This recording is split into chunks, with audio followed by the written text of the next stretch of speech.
Hi, I M Salomi.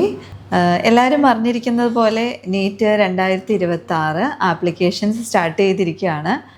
എന്നു മുതൽ application ഇടാം, അതുപോലെ തന്നെ NTA പുതിയ അപ്ഡേറ്റ് എന്തൊക്കെയാണെന്നുള്ളതാണ് നമ്മൾ ഇന്നിവിടെ ഡിസ്കസ് ചെയ്യാൻ പോകുന്നത്. NEET exam date May 3 time വരുന്നത് 2 to 5 PM ആണ്.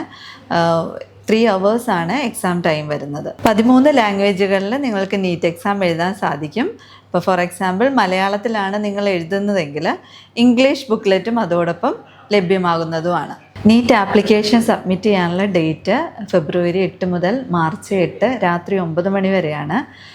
നിങ്ങൾക്ക് ഫീസ്, അതായത് ആപ്ലിക്കേഷൻ ഫീസ് അടയ്ക്കാനുള്ള ലാസ്റ്റ് ടൈം എന്ന് പറയുന്നത് March 8 രാത്രി 11:50 വരെയാണ്. പക്ഷേ 9 മണിക്ക് മുമ്പായി നിങ്ങൾ ആപ്ലിക്കേഷൻ പ്രൊസീജിയേഴ്സ് എല്ലാം കംപ്ലീറ്റ് ചെയ്തിരിക്കണം.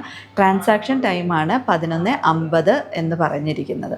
ഇനി നിങ്ങൾ കൊടുത്തിരിക്കുന്ന ഡീറ്റെയിൽസിൽ എന്തെങ്കിലും കറക്ഷൻസ് ആവശ്യമാണെങ്കിൽ March 10 മുതൽ 12 വരെ കറക്ഷൻ ചെയ്യാനുള്ള സമയം നിങ്ങൾക്ക് നൽകിയിട്ടുണ്ട്.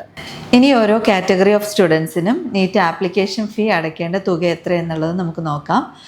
ഇപ്പോൾ ഇന്ത്യയാണ് നിങ്ങൾ എക്സാം സെൻറ്ററായിട്ട് എടുത്തിരിക്കുന്നതെങ്കിൽ ജനറൽ കാറ്റഗറിയിൽപ്പെട്ട സ്റ്റുഡൻസിന് 1700ഉം, ജനറൽ കാറ്റഗറിയിൽപ്പെട്ട എക്കണോമിക്കലി വീക്കർ സെക്ഷനും OBC NCL വിഭാഗത്തിൽപ്പെട്ടവർക്ക് 1600ഉം ആയിരിക്കും ഫീസ് വരുന്നത്. SC ST വിഭാഗത്തിൽപ്പെട്ടവർക്ക് 1000ഉം ആയിരിക്കും.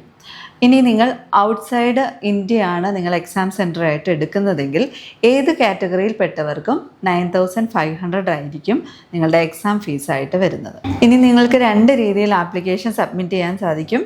ഒന്ന്, നിങ്ങൾക്ക് നിങ്ങളുടെ അടുത്തുള്ള ഏതെങ്കിലും അക്ഷയ സെൻറ്റർ വഴി ആപ്ലിക്കേഷൻ സബ്മിറ്റ് ചെയ്യാം. 2, നിങ്ങൾക്ക് സ്വയമായി ഞങ്ങളെ ഡിസ്ക്രിപ്ഷനിൽ കാണിച്ചിരിക്കുന്ന വെബ്സൈറ്റ് ത്രൂ ആപ്ലിക്കേഷൻ സബ്മിറ്റ് ചെയ്യാം. ആപ്ലിക്കേഷൻ സബ്മിറ്റ് ചെയ്യുമ്പോൾ നിങ്ങൾ ശ്രദ്ധിക്കേണ്ടത് കുറച്ച് ഡോക്യുമെൻറ്റ്സ് നമ്മൾ അപ്ലോഡ് ചെയ്ത് കൊടുക്കേണ്ടതായിട്ടുണ്ട്.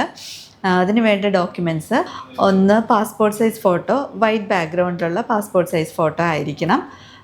പിന്നെ നിങ്ങളുടെ ആധാർ ബയോമെട്രിക്സ് ക്ലിയർ ചെയ്തിരിക്കണം. Scanned signature. OBC SC ST വിഭാഗത്തിൽപ്പെട്ടവർക്ക് കാറ്റഗറി സർട്ടിഫിക്കറ്റിൻ്റെ ആവശ്യം വരുന്നുണ്ട്. എന്നാൽ ജനറൽ കാറ്റഗറിയിൽ പെടുന്നവർക്ക് കാറ്റഗറി സർട്ടിഫിക്കറ്റിൻ്റെ ആവശ്യം വരുന്നില്ല. പിന്നെ 10th സർട്ടിഫിക്കറ്റ് ആവശ്യമാണ്. അതുപോലെ അഡ്രസ് പ്രൂഫ് വേണം. അഡ്രസ് പ്രൂഫായിട്ട് നമ്മൾ യൂസ് ചെയ്യേണ്ടത് ആധാർ കാർഡായിരിക്കും. ഇനി വേണ്ടത് 2 മൊബൈൽ നമ്പർ, 2 ഇമെയിൽ ID ആണ്.